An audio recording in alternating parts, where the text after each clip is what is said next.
हरिओम तत्सत।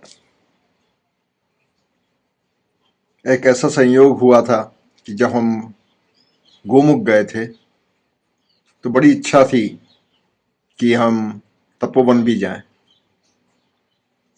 और हम इंतजार में थे कि कोई जा रहा हो तो हम साथ में हो जाएं। रास्ता ठीक से जानते नहीं थे और लोगों ने कहा था गाइड की जरूरत होती है। गाइड लिया नहीं था,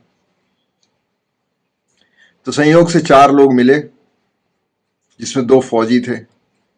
और कहते हैं ना, लोग अपनी संगत जैसे लोग साथ में रखते हैं, तो दो जो उनके साथ थे वो भी उन्हीं की तरह क्षमतावान थे।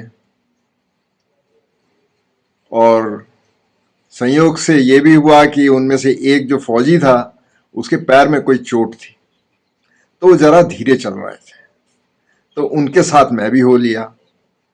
पर बाद में मुझे पता चला कि चूंकि मैं साथ में था तो और धीरे हो गए थे। पर उस दिन मैंने बहुत सीखा। उस दिन मैंने ये समझा कि मुझे जिसको लोग बोलते हैं कि आप तो बड़े फिट हैं, लेकिन मैं फिट नहीं हूं। फिट क्या होता है उस दिन मैं समझ पाया। उस दिन मैंने ये सीखा कि कैसे दूसरों का ख्याल करना चाहिए, कैसे दूसरों पर ध्यान देना चाहिए, और दूसरों के लिए लोग खतरे किस तरह के उठा सकते हैं। उस दिन मैंने सीखा।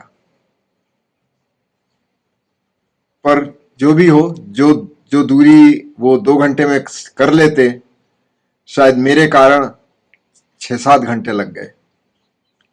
3 बजे हम लोग मिले थे शायद। उनका अंदाजा था कि 5 बजे तक पहुंच जाएंगे, 5, 5:30 तक। मेरे कारण रात के 9 बज गए। ज्यादा ही हो गया होगा, पर जो भी है, हम पहुंचे और मेरी यात्रा उनके कारण सफल हो गई। तो मेरा ये कहना है कि भाई, लोगों के गुण देख के उनके बारे में चर्चा करनी चाहिए। मुझे अष्टावक्र की कहानी याद आती है, जिसमें अष्टावक्र जो है, जब उन पे लोग हंसते हैं तो सीधा बोलते हैं कि भाई तुम लोग चमार जैसे हो,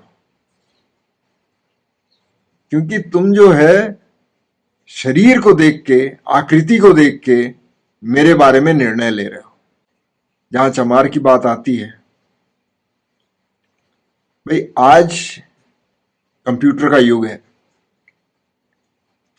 कंप्यूटर जो जानता है वो बेताज बादशाह सा बन जाता है इंजीनियरिंग की दुनिया में।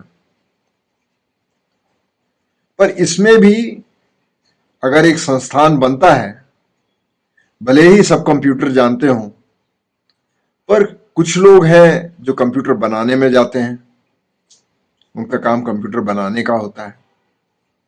कुछ हैं जो कंप्यूटर ऑपरेट कर सकते हैं, उसका संचालन कर सकते हैं। कुछ हैं जो कंप्यूटर से संबंधित जो भी कार्य हो रहा है उसके लिए बिजनेस लाना, उसके लिए आगे के निर्णय लेना, उसके लिए संस्थान चलाना, उसके लिए नए संस्थान बनाना, उसके लिए नई कंपनियों का निर्माण करना, वो उसमें होता है। पर कंप्यूटर की दुनिया जो है आज बहुत ही विशेष है। उसी प्रकार से किसी जमाने में चर्म का काम भी बहुत विशेष था, लोहे का काम भी बहुत विशेष था। भले आज आप उनको लोहार बोलिए, पर ये भी हम जानते हैं कि जो बहुत अच्छी तलवारें बना पाते थे, जो बहुत अच्छा लोहा का उत्पादन कर पाते थे, वो अच्छी तलवारें बनाते थे और इसकी बोलबाला दुनिया भर में थी। उसी प्रकार से जो चर्म का काम कर सकते थे, वो बख्तरबंद बना सकते थे, जूते बना सकते थे, घोड़े के लिए घोड़े पर बैठने के लिए सामान बना सकते थे। तो उस जमाने के वे कंप्यूटर एक्सपर्ट थे, और उसकी आवश्यकता भी थी। वो लोग अपना काम करते थे, जो नया काम सीख सीख के करते थे, तो जो लोग करते थे वो उस जमाने में पूजनीय भी थे। पर ऐसा संयोग हुआ कि आगे चल के जैसे जैसे समाज जो है बदलने लगा, तो हम उनको छोटा मानने लगे। उसके बाप दादाओं ने किया, उसमें से नहीं तोलना चाहिए। उनके बाप दादाओं ने अच्छा किया है, भाई आपके बाप दादाओं ने क्या किया है आपको समझना पड़ेगा। एक अच्छा जो किसान होता है भारत जो है किसान कृषि प्रधान देश है। जो एक किसान होता है वो बीज के लिए ऐसा नहीं बोलता कि बीज तो बहुत छोटा है, ये बीज तो बहुत ही खुरदरा है, ऐसा तो नहीं बोलता है। उसको इस बात से मतलब रहता है कि भाई ये जो बीज है इससे हमें क्या मिलेगा, इसका किस प्रकार से ख्याल किया जाए, इसको किस प्रकार की मिट्टी दी जाए, और वो उस बीज को सही जगह पे लगा के बहुत ही लोगों की आवश्यकताओं को पूर्ति करने के लिए काम करता है। उसी प्रकार से एक शिक्षक भी होता है। वो विद्यार्थी का चेहरा देख के तो निर्णय नहीं लेता है कि भाई ये विद्यार्थी जो है इसके चेहरे पे मुहासे हैं, इसको भय बहुत आता है, इसको अंग्रेजी नहीं आती है या बहुत टूटी फूटी अंग्रेजी बोलता है, इस प्रकार से तो नहीं बोलता है एक अच्छा शिक्षक।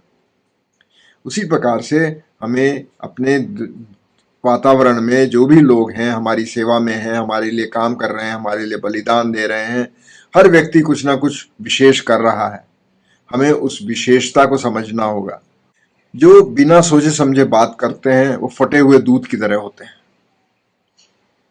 दुनिया भर के उसमें विचार होते हैं, उसमें उनमें कोई विशेष योगदान करने की क्षमता तो होती नहीं है।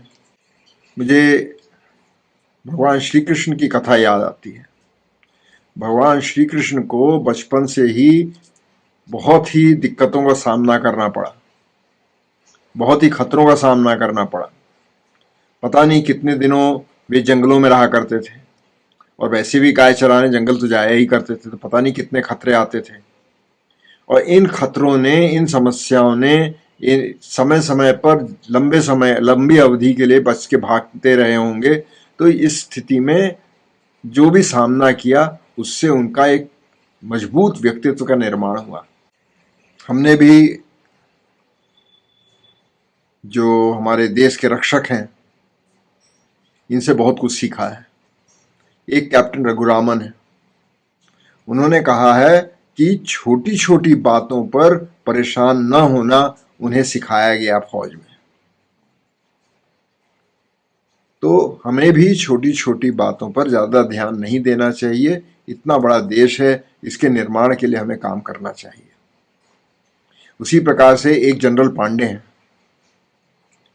उन्होंने कहा कि हमारा जो भविष्य है इसको तो हम बदल नहीं सकते, जो भगवान से लिख के आया है उसको हम बदल नहीं सकते, पर इसको जिए कैसे हम देख सकते हैं, इस पर हम काम कर सकते हैं, अपनी गलतियों को सुधार सकते हैं, जो गलतियां हुई उससे हम सीख सकते हैं।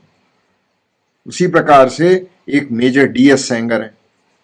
मेजर DS सेंगर से हमने ये सीखा कि एक फौजी जो होता है वो कभी हिम्मत नहीं हारता है। दूसरी बात कि उसे नए नए जगह पर भेजा जाता है तो नई चीजें सीखने में वो ज्यादा समय नहीं लगाता है। और आपको इस बात का ख्याल रखना होगा कि जो फौजी अगर गलती करता है तो फौजी की गलतियां जो है, अरे बाप रे हमसे गलती हो गई ऐसा बोल के नहीं भूल सकते हैं। उसकी गलती अगर हुई तो किसी न किसी की श्रद्धांजलि हो जाती है। तो इसलिए ये गलती तो कर नहीं सकते हैं, इतना खुद को तपाना पड़ता है कि गलती ना हो। और ऐसे लोगों पर जब लोग टिप्पणी करते हैं, चाहे बाबू लोग हों, चाहे पुलिस वाले हों, चाहे आम जनता के लोग, ऐसे लोगों पर टिप्पणी करने से पहले उन्हें 100 बार सोचना चाहिए कि भाई आप क्यों टिप्पणी कर रहे हैं, आप क्यों कुछ बोल रहे हैं, आप क्यों उनकी इज्जत नहीं कर पा रहे हैं। उसका एक ही कारण हो सकता है, जो उनका मजबूत चरित्र है उसके सामने आपकी जो भी आपकी कमजोरियां हैं आपको दिखने लगती हैं। उन कमजोरियों को छिपाने के लिए आप ऊट पटांग बातें करते हैं। जो अनुशासन की संस्कृति है ये बहुत ही मेहनत से आती है, और इस देश को अनुशासन की आवश्यकता है, कर्तव्य बोध की आवश्यकता है। इस देश को ऐसे लोगों की आवश्यकता है जो इस देश के सामने खड़े हों और इस देश के लिए दिशा दे सकें। एक बहुत ही मजबूत चरित्र की आवश्यकता है। इसलिए जो ऊटपटांग बातें करते हैं न तो उनको अपनी बेटियां दें, न उनकी बेटियां लें। ऐसे लोगों से दूरी बना के रखें, क्योंकि जो खराब बीज है वो खराब फसल ही देगा। ऐसे लोगों से दूर रहें और संकल्प करें कि हम एक उत्कृष्ट समाज का निर्माण करने का प्रयास करेंगे और जो इस कार्य में संलग्न है उनका साथ देंगे। हरिओम तत्सत।